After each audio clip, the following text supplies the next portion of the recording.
They say generative AI should make you more effective in your day-to-day work. But how? Let's talk today about different ways to interact with generative AI to make you more productive. One of my favorite AI influencers, if you will, is Ethan Mollick from the Wharton School. His initial advice was to treat generative AI as an intern. He's since upgraded that advice and gives some great tips on how to treat AI as a infinitely patient new coworker. The problem I have with this model is it requires me to manage the AI. I have to dole out the tasks.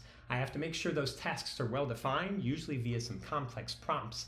I have to double check those responses and then iterate on that work. And the truth is, I'm not a very good manager. So I suggest we flip the script a little bit.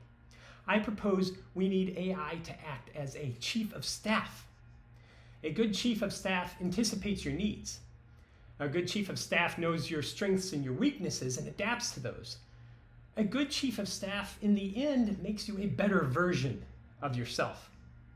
So imagine this scenario. You're starting your workday, and your AI chief of staff comes in and says, "Hey, Jason, for this 10 a.m. call with Alicia, I prepared a briefing document for you.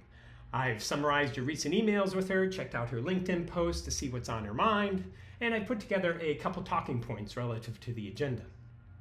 Also, I noticed yesterday you promised John a presentation on Watson X, so I went through the presentation repository, picked out a couple that you might like, and summarized those down a little bit. Finally, I know you like to read the Wall Street Journal and some AI newsletters, so I went through all the articles published overnight and picked a couple and summarized those for you as well." Wouldn't that make you more effective in your work rather than taking the time to craft just the right prompt? The good news is all of the technology tools are there to make this happen today, from AI agents to models that are good at API calling and summarization and generation. How do you use GenAI to make you more effective in your work?